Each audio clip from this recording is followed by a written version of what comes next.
रात के 2:45 बजे शहर जाग रहा था, लेकिन कुछ रास्ते अब सो चुके थे और कुछ रास्ते कभी जागे ही नहीं। रिया एक और लंबी शिफ्ट के बाद घर जाने के लिए तैयार थी। बस एक कैब मिल जाए। उसकी आंखों में सिर्फ नींद थी और दिमाग में सिर्फ एक ही ख्याल, घर, बस घर। कुछ सेकंड, कोई कैब नहीं। Driver found. फिर अचानक सुरेश यादव हैज अराइव्ड। अंधेरे को चीरती हुई एक कैब उसकी ओर बढ़ी, जैसे कोई उसे ढूंढ रहा हो।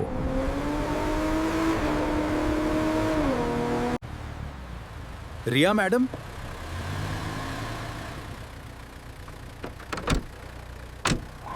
उसका चेहरा आधा रोशनी में आधा अंधेरे में। आप सुरेश भैया? एक पल के लिए रिया रुकी और फिर अंदर बैठ गई। रियर व्यू मिरर में उसकी नजरें उससे मिलीं। सब कुछ नॉर्मल लग रहा था।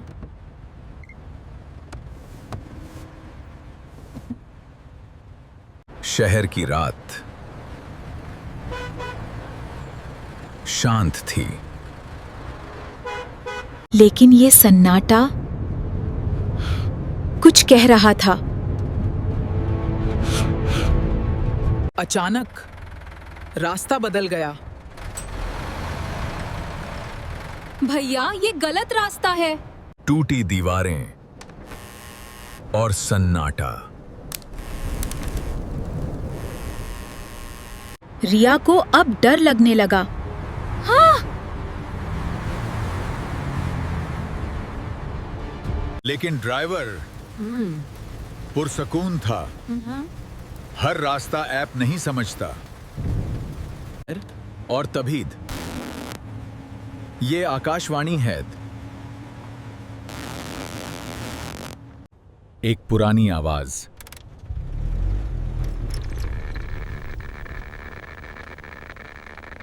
जो इस वक्त नहीं होनी चाहिए थी।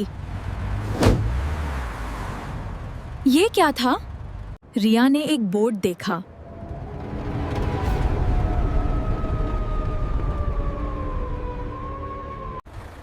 लेकिन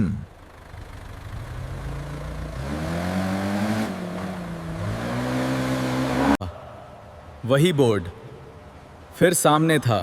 हाँ, अभी तो ये देखा था। इस बार कुछ बदला हुआ था। तभी फोन बजा।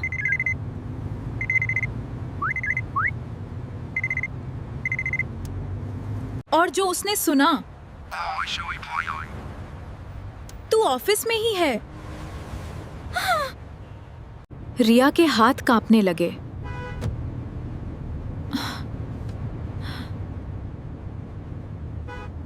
एक साल पुरानी राइड।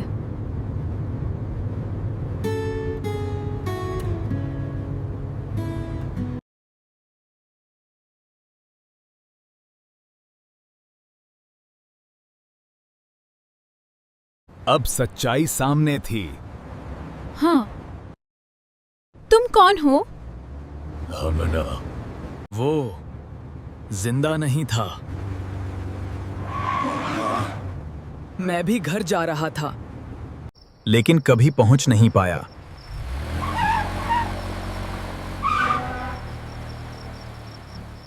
और अब दूसरों को भी रोकता है। आखिरी उम्मीद।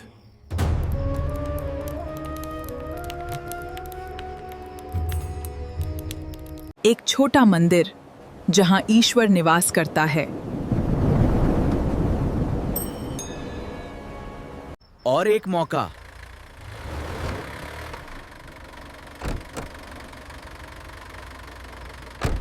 रिया ने फैसला किया।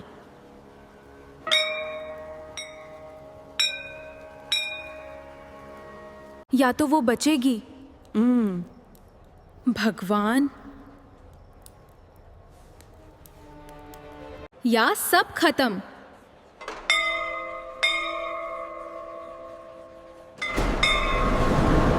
था वो जाग गई। मैडम उठिए। आप ठीक हैं? और फिर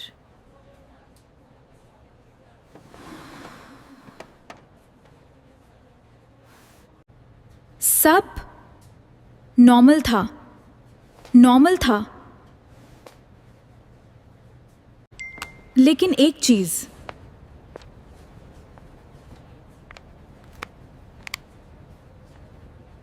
नॉर्मल नहीं थी।